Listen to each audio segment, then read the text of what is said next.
ओम शांति। आज 20 नवंबर 2024 के बाबा के अनमोल मधुर महावाक्य सुनेंगे। आज की मुरली में बाबा ने एक बहुत सुंदर नक्शा हम सब बच्चों के सामने खींचा है कि कैसे ये पुरानी दुनिया का महाविनाश होगा। बाबा कहे, प्रकृति ये सबसे पावरफुल वर्कर्स है।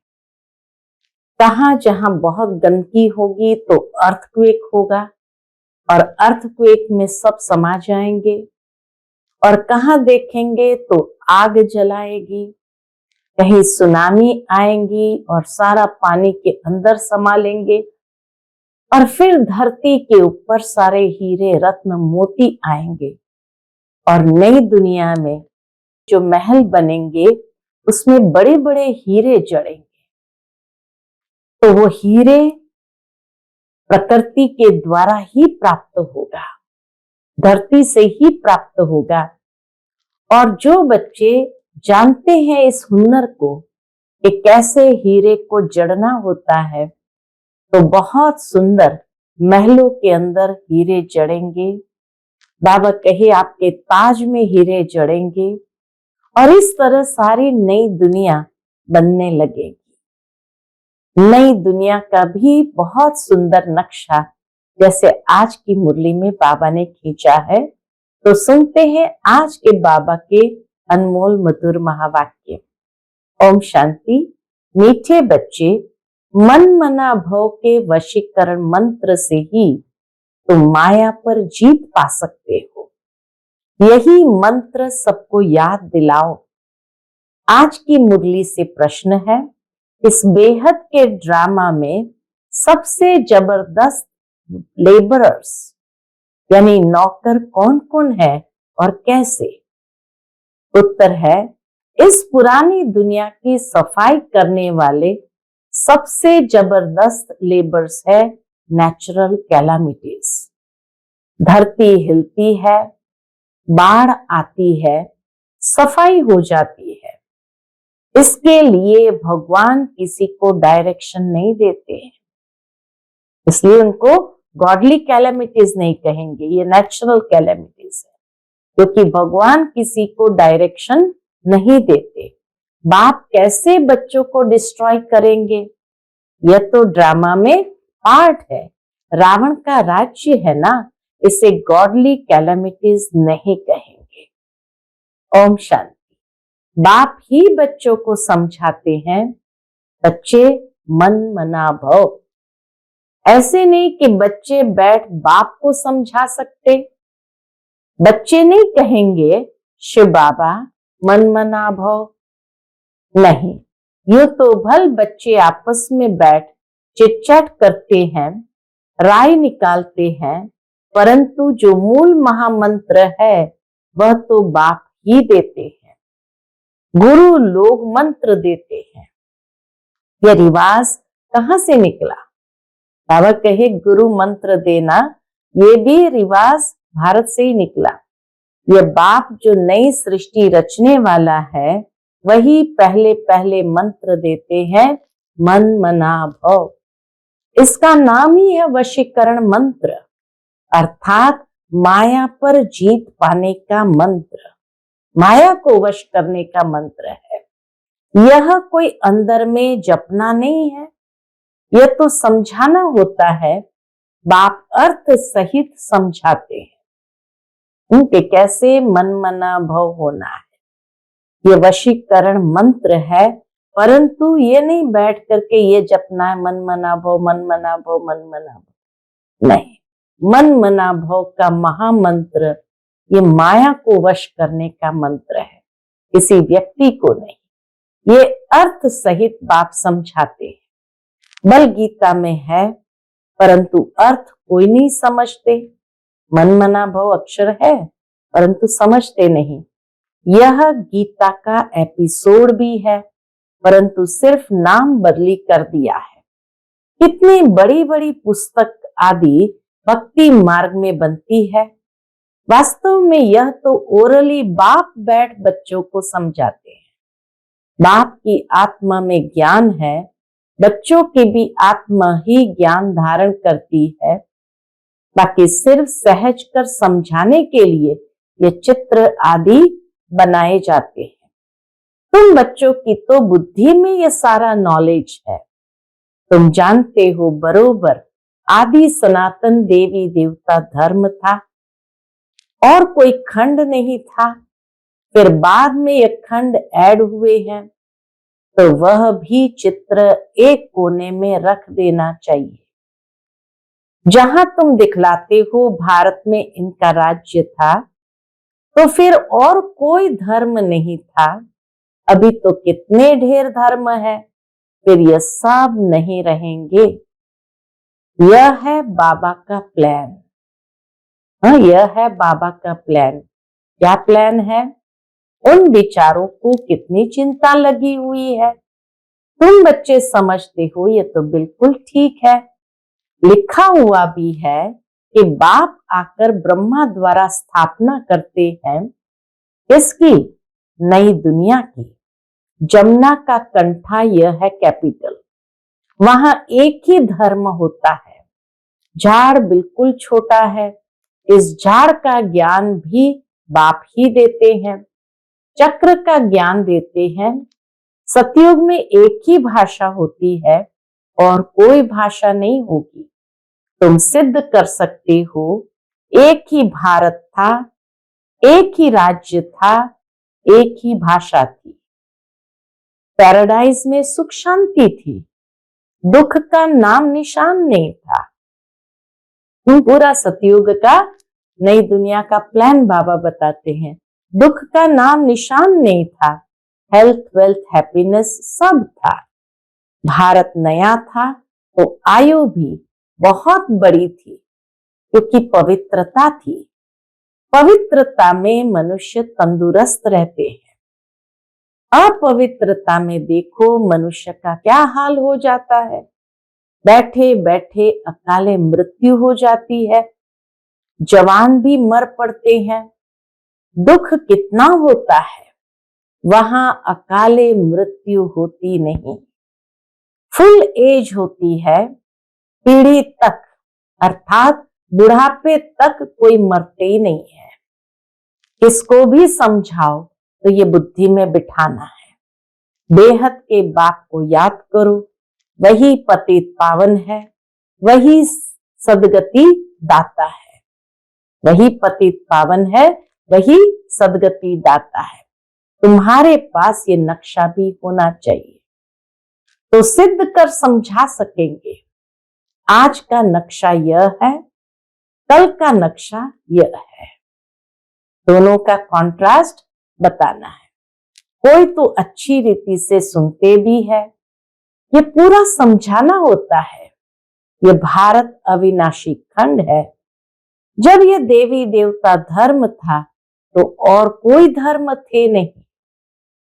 अभी वह आदि सनातन देवी देवता धर्म है नहीं। ये लक्ष्मी नारायण कहाँ गए? कोई बता नहीं सकेंगे।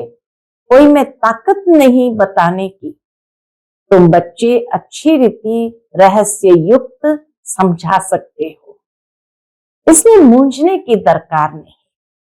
तुम सब कुछ जानते हो और फिर रिपीट भी कर सकते हो। तुम कोई से भी पूछ सकते हो, ये कहाँ गए, ये लक्ष्मी नारायण कहाँ गए?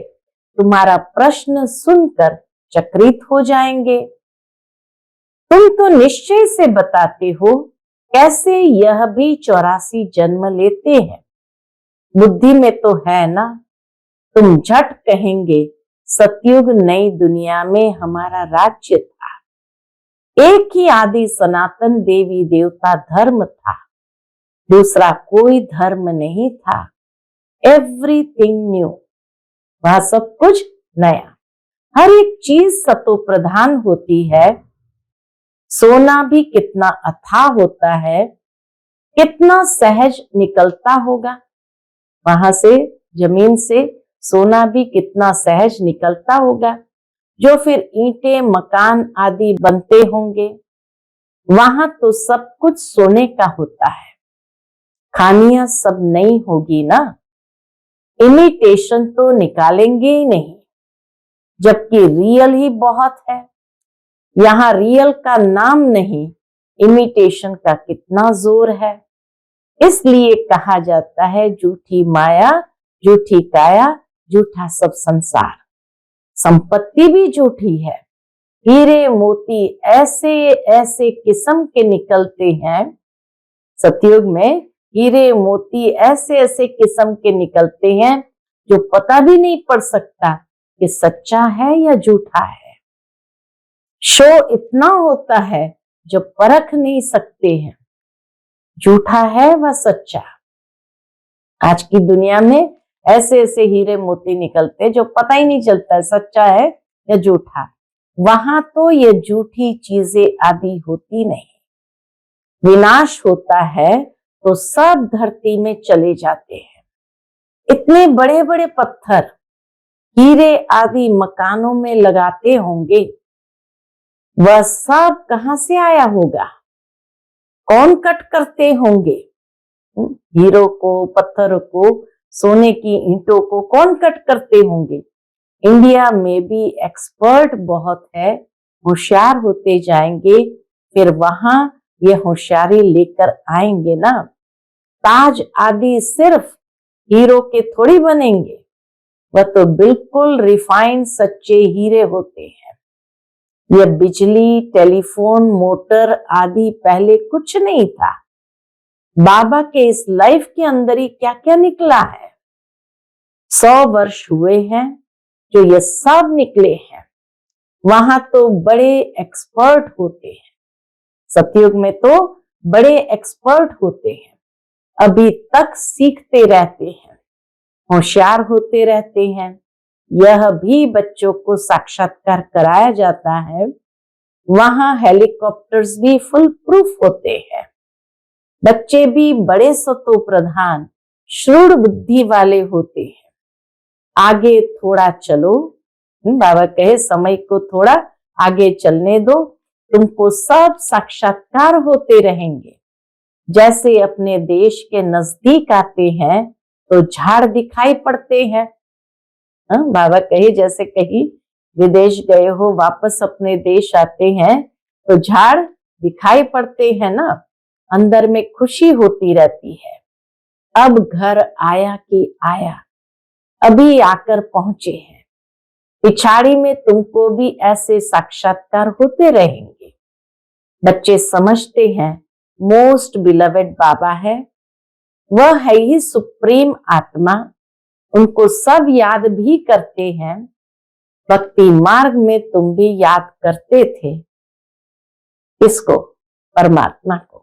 बाबा कहे भक्ति मार्ग में तुम भी याद करते थे ना परमात्मा को, परंतु ये मालूम ही नहीं था कि वो छोटा है या बड़ा है।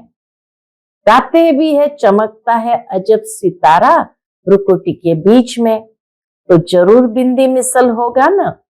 उनको ही कहा जाता है सुप्रीम आत्मा, माना परमात्मा। उनमें खूबियां तो सब है ही, ज्ञान का सागर है। क्या ज्ञान सुनाएंगे? वह तो जब सुनावे तब तो मालूम पड़े ना। तुम भी पहले जानते थे क्या? सिर्फ भक्ति ही जानते थे। बाबा कहे सिर्फ भक्ति करना ही जानते थे, अभी तो समझते हो वंडर है। आत्मा को भी इन आंखों से देख नहीं सकते तो बाप को भी भूल जाते हैं। ड्रामा में पार्ट ही ऐसे हैं, न आत्मा को देख सकते हैं न परमात्मा को जान सकते हैं। जिसको विश्व का मालिक बनाते हैं उनका नाम डाल देते हैं और बनाने वाले का नाम गुम कर देते हैं। श्री कृष्ण को त्रिलोकी नाथ, वैकुंठ नाथ कह दिया है। अर्थ कुछ नहीं समझते हैं, सिर्फ बड़ाई दे देते हैं।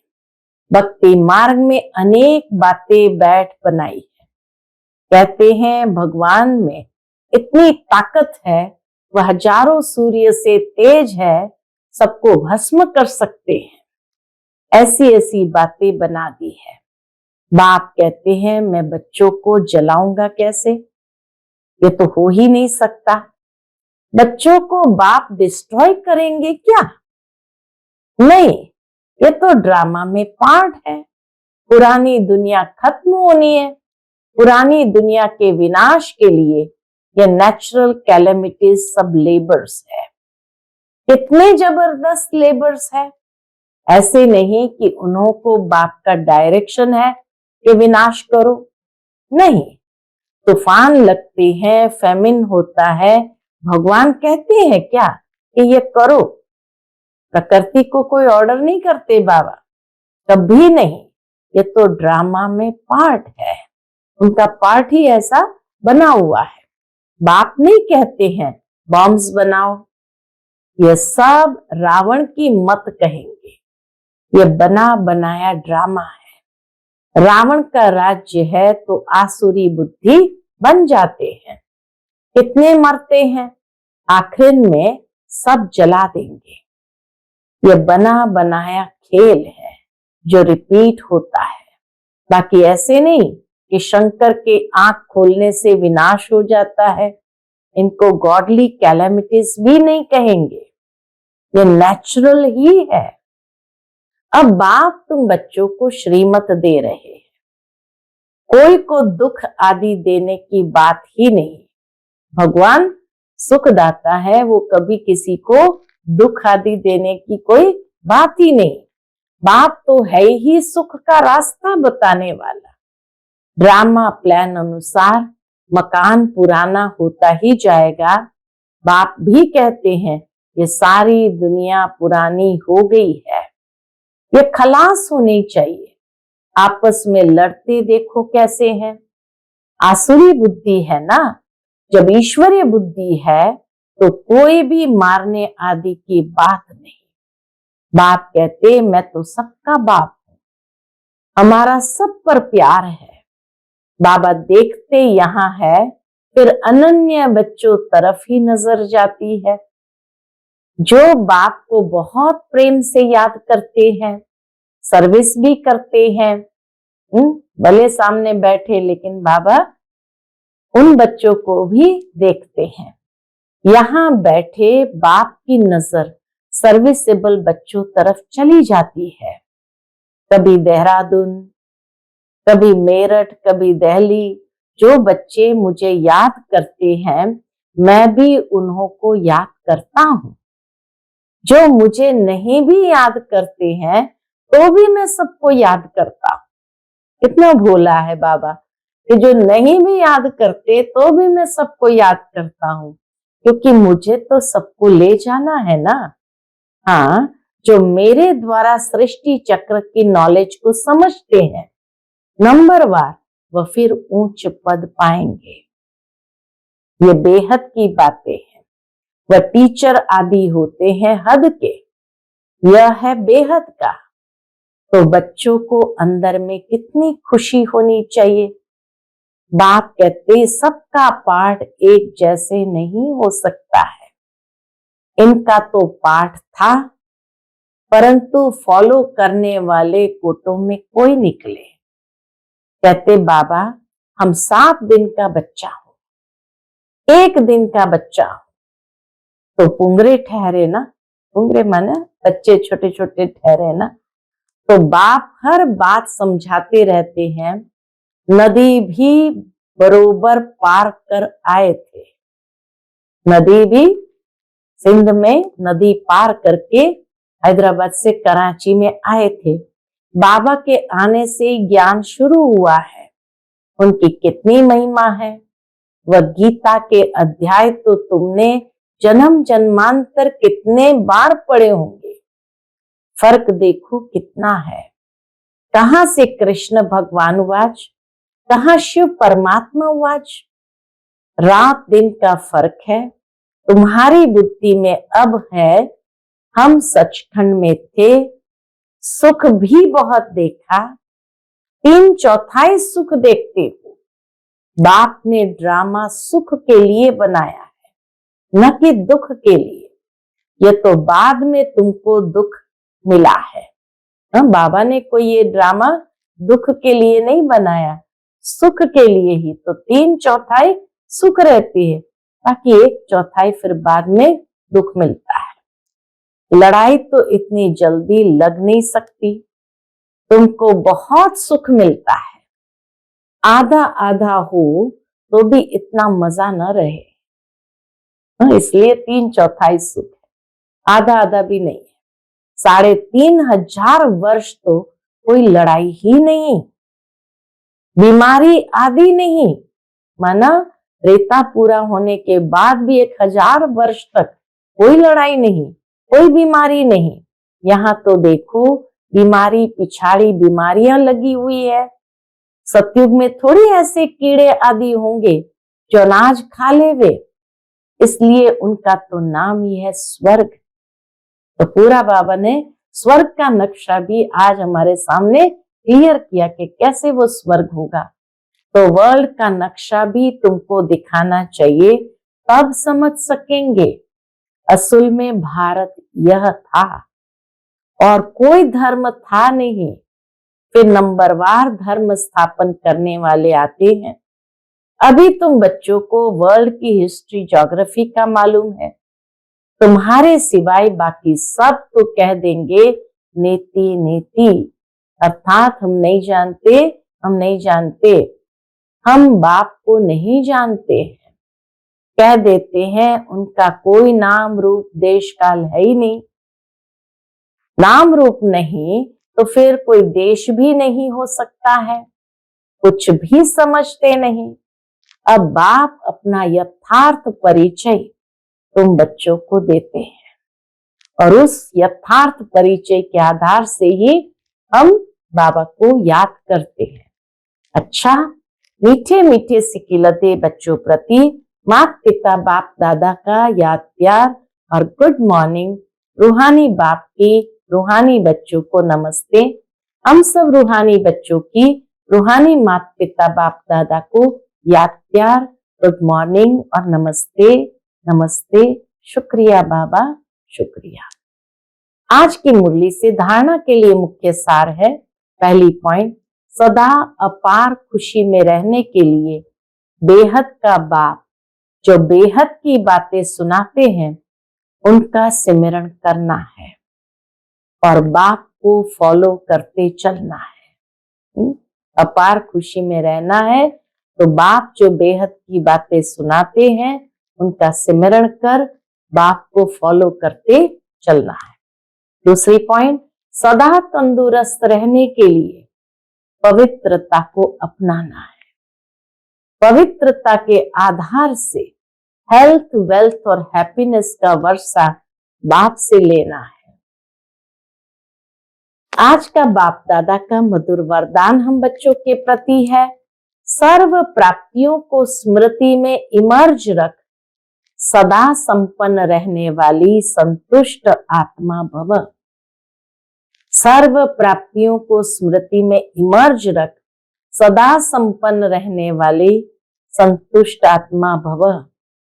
संगम युग पर बाप दादा द्वारा जो भी प्राप्तियां हुई है उनकी स्मृति इमर्ज रूप में रहे तो प्राप्तियों की खुशी कभी नीचे हलचल में नहीं लाएगी।